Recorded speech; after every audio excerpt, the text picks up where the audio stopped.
Apologies for the break in transmission. It was due to circumstances beyond our control. Back to the news. The Senate has confirmed former Chief of Defense Staff, General Christopher Musa, as Nigeria's new Minister of Defense. His confirmation followed a screening on Wednesday where lawmakers examined his military record and questioned him on national security challenges. During the session, Musa pledged to serve diligently and work collaboratively to strengthen Nigeria's defense system. He highlighted gaps in security operations and stressed the need for a unified national database to aid intelligence gathering. The former CDS also called for stronger roles for local and sub-national governments and urged the justice system to support efforts to curb insecurity. He maintained that ransom payments to kidnappers and terrorists must end, warning that such funds only empower criminal groups. Addressing allegations of targeted killings, Musa said all Nigerians are victims of terrorism and called for unity to end the violence. No country can have everything. So America's budget last year was about $800-something billion. And they produce equipment. We don't produce this equipment. For everything currency. A medium-range precision missile for a drone, sir, is $100,000. That is about 150 million naira. So once you fire one, 150 million has gone. Whether you hit target or you don't hit target.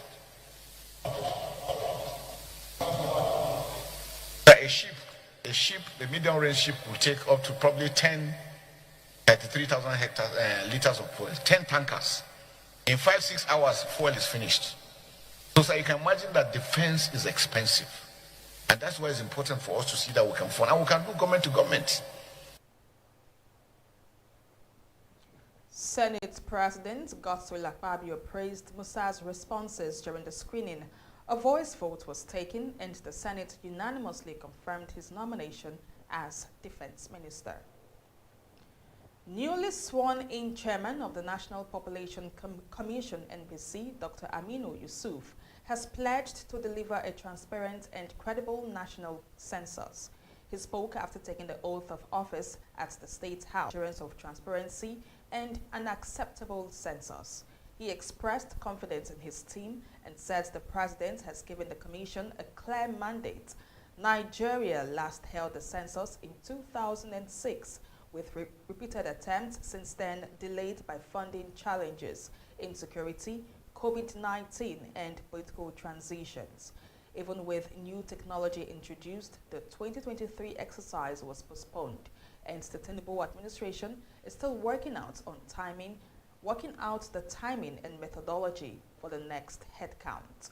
The NPC says it is committed to resolving these issues as it prepares for Nigeria's first census in nearly 20 years. The All Progressives Congress has announced dates for its National Caucus and National Executive Committee meetings. Both sessions will hold next week at the Presidential Villa in Abuja. In a notice signed by NPC National Secretary Senator Ajibola Bashiru, the party confirmed that the National Caucus will meet on Monday, December 15th at 6 p.m. In the gathering, one of the party's top organs will bring together senior stakeholders, including the national chairman, national working committee members, state chairmen, governors, former and serving presidents and vice presidents who are party members, as well as national and state assembly leaders. The party says the meeting has been convened in line with Article 11 of its constitution. The National Executive Committee meeting will follow on Tuesday, December 16th at 12 noon, also at the banquet hall of the Presidential Villa. The NEC, established under Article 13, includes party officers, zonal representatives, state chairmen, and members elected as at the National Convention.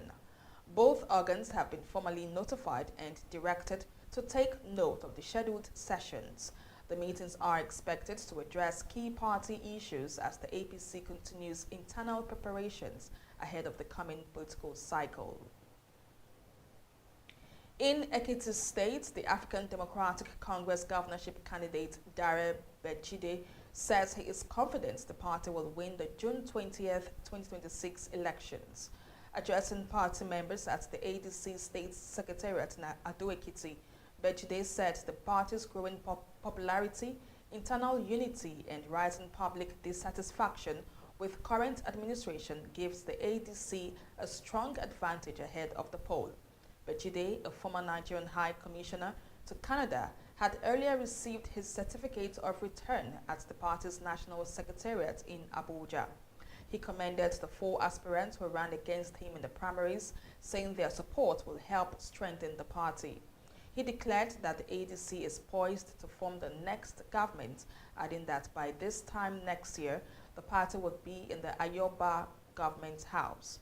Bejide urged members to stay united, promising a rigorous campaign to unseat the ruling party. The ADC primary was described as peaceful by the committee chair, Senator Patricia Akwashiki, who praised the large turnout across the state's 16 local government areas. She encouraged any aggrieved aspirants to channel complaints to the party's appeal committee. With confidence high among party leaders, the ADC says it is ready for the battle ahead in Ekiti 2026. The National Universities Commission has received £3 million to begin new ICT projects in selected universities. NUC Executive Secretary Abdullahi Ribadu says the funds are the first tranche of a $40 million loan from the French Development Agency to support digital transformation in 10 universities. Speaking at the inauguration of the 13th NUC board in Abuja, Ribadu said the Commission has strengthened financial management, expanded access to university education, and advanced new programs and accreditation efforts. Board Chairman Professor Oluremi Aina thanked President Bola Tinubu for supporting the sector and outlined priorities including digital literacy, research, and improved university rankings. The NUC says the loan will help modernize ICT infrastructure across the country's university system. The Chartered Institute of Taxation of Nigeria is urging tax professionals to step up as the country prepares to implement major tax reforms. CITN President Innocent Ohagwa spoke at the Institute's 53rd induction ceremony in Lagos, saying the new tax reform laws signed by President Bola Tinubu will require higher standards, stronger competence, and strict ethical conduct from practitioners. He noted that the reforms, which will take effect next year, aim to simplify the tax system, expand the tax base, and strengthen compliance. Ohagwa added that the Institute has raised its professional and ethical standards and expects members to meet them. Special guest Dr. Oladeji Akinyele told inductees that success in modern tax practice depends on 4 competencies: intelligence, emotional balance, social skills, and resilience. Earlier, Chairman of the Membership and Professional Conduct Committee, Dr. Yemi Sani, reminded new members that Nigeria's tax reforms can only succeed with the active involvement of trained and ethical tax professionals. The CITN says tax practitioners would play a critical role in implementing the new laws and supporting the country's economic direction.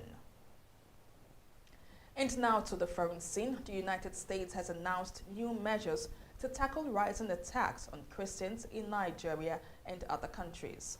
The U.S. State Department says the policy targets radical Islamic terrorists, Fulani militias, and other groups linked to violence against religious communities. Secretary of State Marco Rubio said Washington is taking decisive action in response to mass killings of Christians. Under the new rule, the U.S. can impose visa bans on anyone involved in religious freedom violations, including those who direct, support, or participate in such attacks. The restrictions may also extend to family members. The announcement followed a briefing by U.S. House Republicans on growing religious violence in Nigeria. President Donald Trump had ordered lawmakers to investigate what he called the slaughter of Christians. The move comes as the U.S. increases scrutiny on Nigeria's handling of religious persecution, including the recent hearing reviewing Nigeria's redesignation as a country of particular concern. Washington says Washington says it will continue to hold individuals and governments accountable for violations of religious freedom. The European Union has taken a major step towards cutting its dependence on Russian energy. In a late-night breakthrough, EU lawmakers and member states reached a deal to ban all imports of Russian gas by the autumn of 2027. A statement from the European Council on Wednesday confirmed that negotiators agreed on a new regulation that phases out Russian natural gas across the bloc. Officials say the move is designed to end Europe's reliance on Russian energy, following what they describe as Moscow's weaponization of gas supplies actions that have deeply disrupted the European energy markets. Under the agreement, long-term pipeline gas contracts with Russia must end by November 1st, 2027, while contracts for liquefied natural gas (LNG) will be banned even earlier by January 1st, 2027.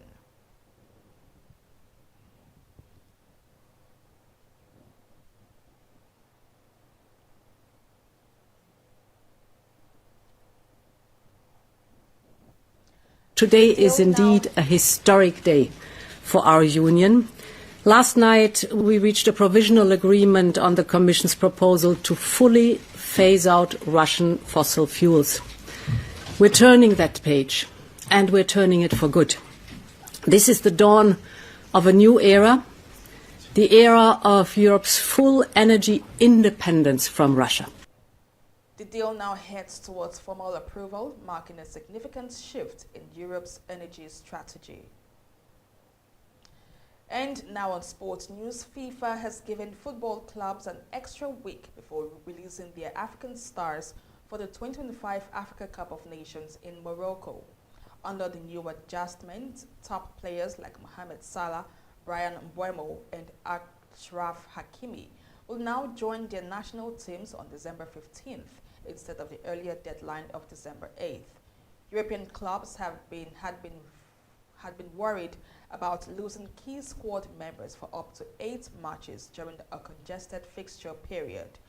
FIFA says the change follows fruitful consultations with CAF to reduce the impact on clubs and competitions.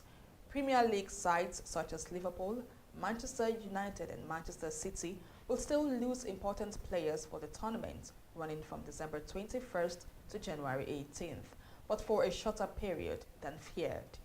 Sunderland and Wolves are among the hardest hit, while Arsenal, Chelsea and Leeds will be unaffected. PSG will be without Hakimi, but giants like Real Madrid, Barcelona and Juventus will not lose any players. The tournament features top contenders including Morocco, Egypt, Algeria and Senegal. FIFA is urging national teams and clubs to work together to manage player availability during the competition. Leeds United stunned Chelsea 3-1 at Elland Road on Wednesday night, ending a run of 4 straight defeats. Leeds dominated a sluggish Chelsea side, scoring twice in the first half through Xhaka Bijol and Al Tanaka. Substitute Pedro Neto pulled back early in the second half, but Dominic Calvert-Lewin sealed the win with a 72nd minute rebound after more poor defending from the visitors. Chelsea were without Moses Caicedo, who served a suspension, while Cole Palmer started on the bench despite returning from injury. The victory lifts Leeds out of the relegation zone and gives manager Daniel Fleck his first ever win over Chelsea. The Blues remain in the top 4 but are now winless in their last 2 matches. Leeds' win delivers a major boost to their survival hopes, while the title race remains firmly in Arsenal's control. In other Premier League games, Arsenal restored their 5-point lead at the top with a 2-0 win over Brentford, thanks to goals from Mikel Merino and Bukayo Saka. At Anfield, Liverpool were held to a 1-1 draw by Sunderland, with Florian Wirtz scoring his first goal for the Reds. And with that sports news, we come to the end of our daily news roundup for today on Atlantic TV. Do well to follow us on all our social media platforms for more news stories and headline updates. Thank you so much for watching. I am Nkechi Techere. Have a pleasant day.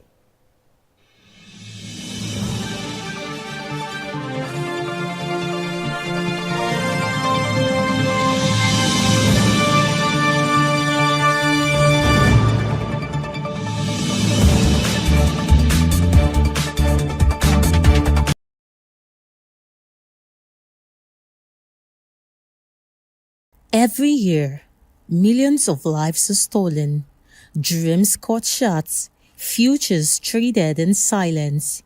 Human trafficking is a modern-day slavery. It hides in plain sight, tearing families apart and trapping the vulnerable in fear. But together we can end it. Together we can protect, we can rescue, and we can give hope. Say no to exploitation. Say no to slavery. Say no to human trafficking. Powered by Atlantic Media and TV.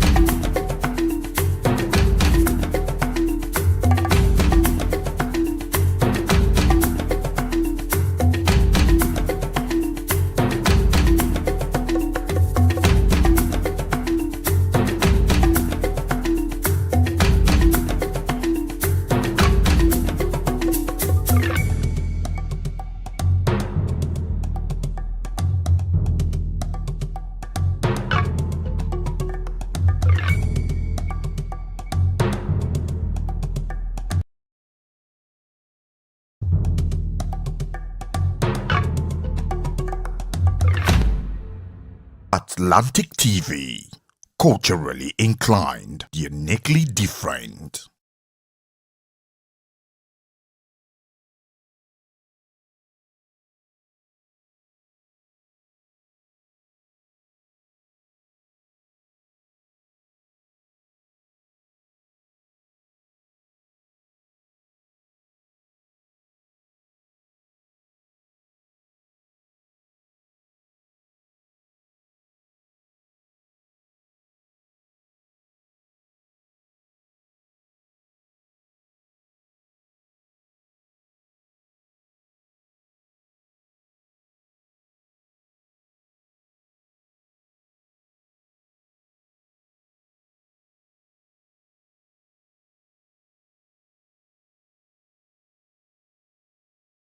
Every year, millions of lives are stolen, dreams cut short, futures traded in silence.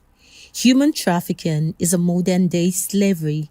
It hides in plain sight, tearing families apart and trapping the vulnerable in fear.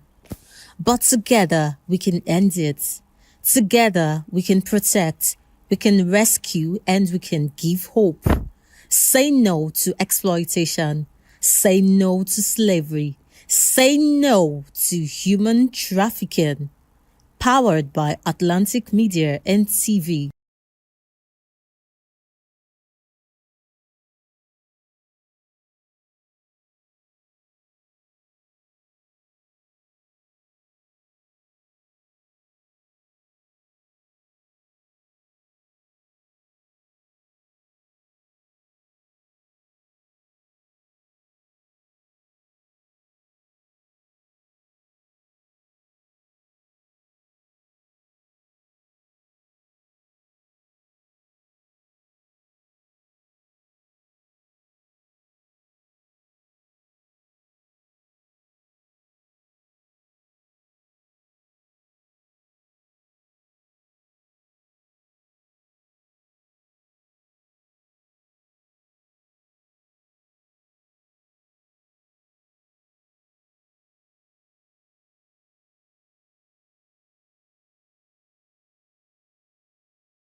welcome back. If you are just joining, it's Trending O'Clock. You know how we do it right here. We talk about all the trending and juicy gist on the internet, and of course give our opinions about them. I am Mercy Irabo, and you know, once it's trending, I can never be alone. Who is joining us today? The beautiful, gorgeous NK. NK, thank you. Alone. Yes, I can never be alone. Good to be here once again on Trending. Thank Good you for to having have me. you. Thank you so much. All right, so let's not waste much time. Let's just dive straight into our top stories for today. Family members of an innocent man are in tears after the DSS officers tracked and arrested him, labeling him a terrorist. What really happened? His newly purchased SIM card was previously linked to a registered terrorist. The network operators reassigned the number, but the database still flagged it. Let's see the footage. This is me just appealing to the DSS in Ekiti to let us know what exactly the issue is. So this matter has been 3 days now.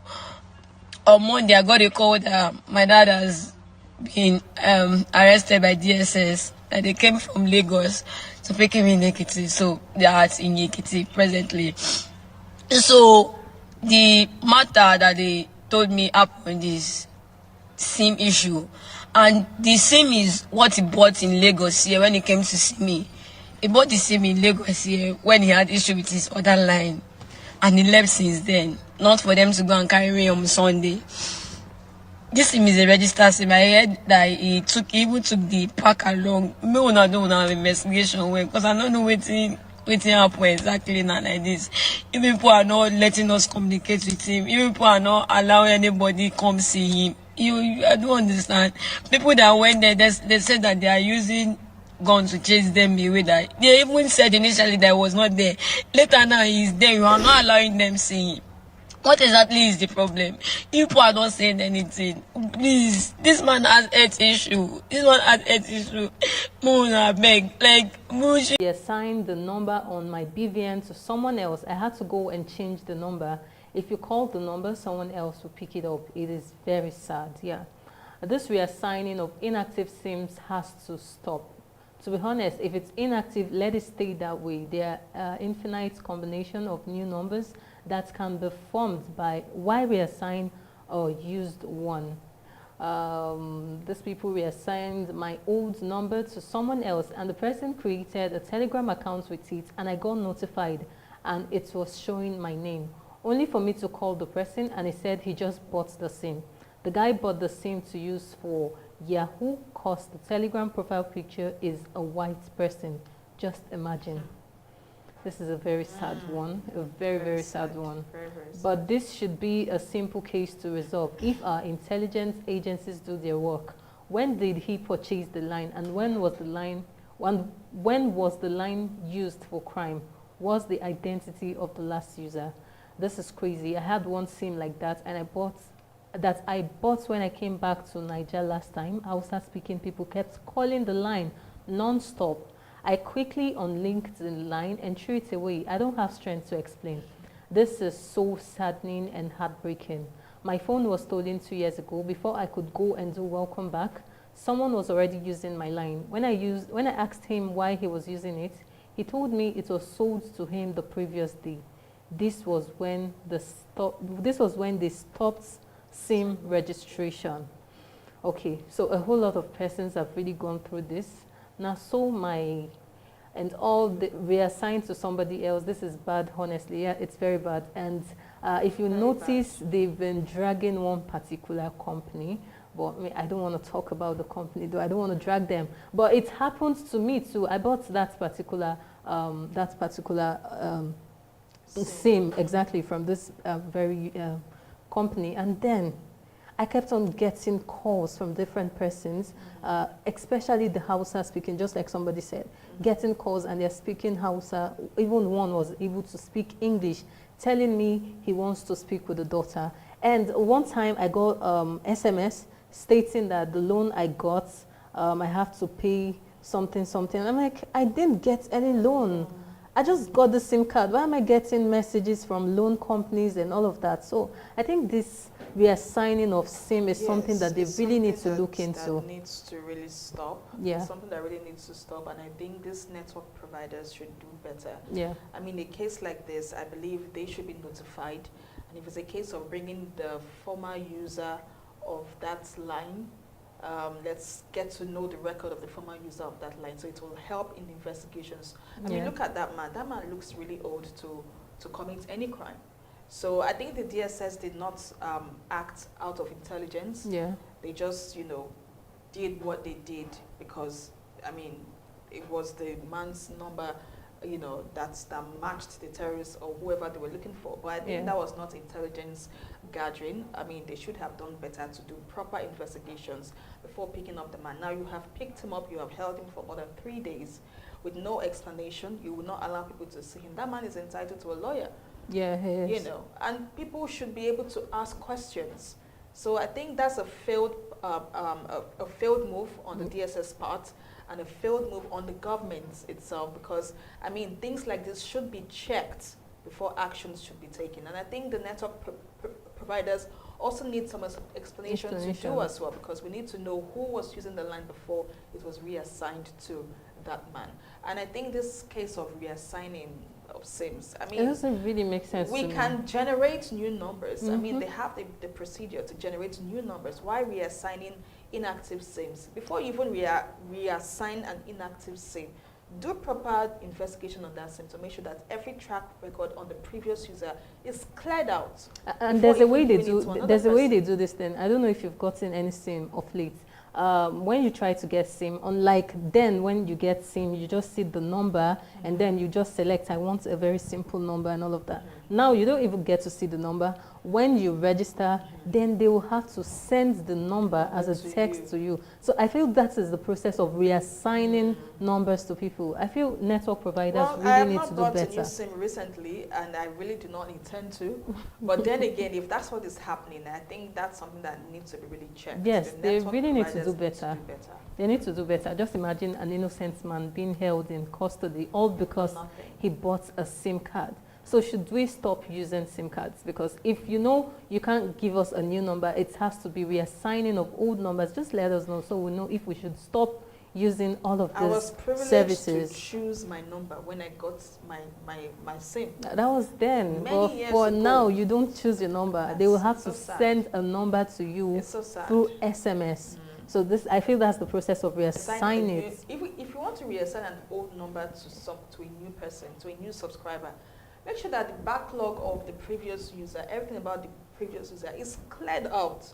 So even if anybody wants to come and trace, you don't have to trace it to this new person now for criminal records. Yeah, it's wrong because this very service provider that they've been trying to drag in the comments and all of that.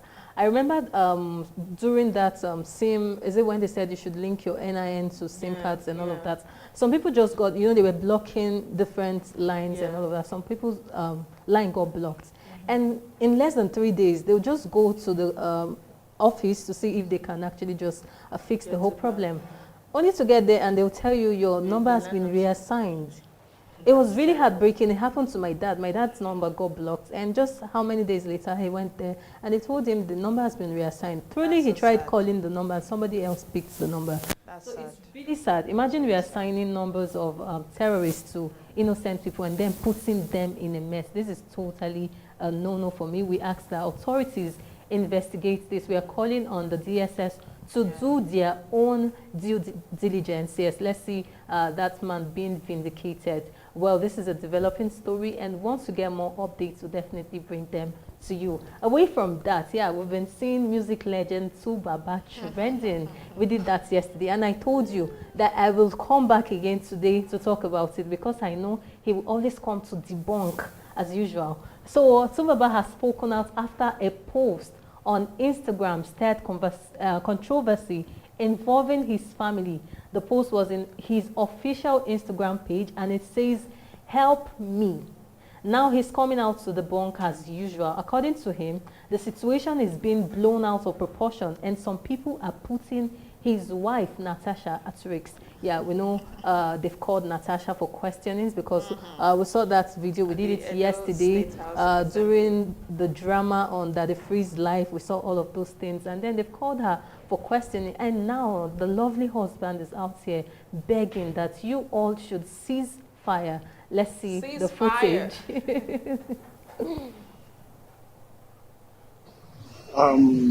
This is getting out of hand, and this is a dangerous situation right now. I know what fans can do. I know what people can do. I am perfectly okay. You understand what I'm saying? And this is putting Natasha at risk. It's not fair on anybody to do this kind of thing. It's not fair on anybody at all. So please, I need everybody to calm down. I need everybody to cease fire. We want to resolve all these issues. People, they get issue for house. Well, you can see Two-Face is urging fans and blogs to relax, respect his family's privacy, and allow them handle their internal matters without unnecessary pressure. And then I was quick to run to the comments. You know, I always go there. I want to see what's going on. And yes, Tubaba said, I am fine, but his eyes said, send location. I know they fine. Who else noticed? I think I noticed that. Blinks twice. Blink twice if you need help, bro. Well, he was putting on some shades, so even if he blinks, you won't see that. His energy says otherwise, yeah. Two-Face, you for just day with Annie because na die you day, so you don't go down, finish. You won't be legend, don't almost the reach portable level. This is bad. This video looks like he made it on direct. Duress, yeah? Yeah, I think I noticed that too. He was having this tension in his voice. Fans can relax. He's okay and things are being handled. No more family drama from them. Okay, okay. Is that what your husband told you to come and tell us? Oh, so are you saying he's the wife and Natasha is the husband? I'm not the one saying that. This man is sounding tense. I heard that. I hope he is not under duress to make this video. Sometimes one wonders if it's better not to marry in order to avoid Lucifer. I knew Two-Face would come out with this talk that it wasn't him that posted, help me. Yeah, we saw that post on your official Instagram story, and you're coming out to tell us, well, he's always saying it's not him. Maybe it was the wife that posted it. Baba they shake as he they talk safe. You go explain to Baba. Don't. Somebody else posted it like you are talking to little children. See as him head they shine for mirror. This bro is not okay. Okay, interesting comments, interesting comments. You know, I was trying to zoom into the glasses to see why is his voice shivering. Baba Godot used calm down like 200 million times since he got famous. His name is Two-Face. Remove that eyes from your eyes first. Make we see your eyes first. Okay. How much China so them do our legend. It is well. See as Baba voice the shake. Them don't lock this one. He ain't okay. I pray he gets better. And yes, let the pressure from fans calm down to help their mental health space. Two-Face, my legend, is finally jammed and bako. After this video, he could just enter shower and cry. Okay, this is really sad coming from Two-Face. Really it's sad. You know, like I was saying, I was trying to zoom into the glasses to see who was making that video. That phone to make Much as I want to talk on and on and on, but sadly time is really not on our side. We really need to wrap things up right now on trending, but it's been an amazing moment. I enjoyed myself, and all thanks to NK for making it enjoyable for us. Always a pleasure, always. All right, so it's been exciting all the way from the dailies to the news and the dialogue, and now the trending. And tomorrow's edition promises to be even more exciting. You do not want to miss that. And you know, you can engage with us on all our social media platforms, on Facebook, on YouTube, on Instagram at Atlantic Media and TV. This is where I have to tell you that I will see you for another great edition, same time tomorrow. I remain Mercy Irable. To have a blessed day.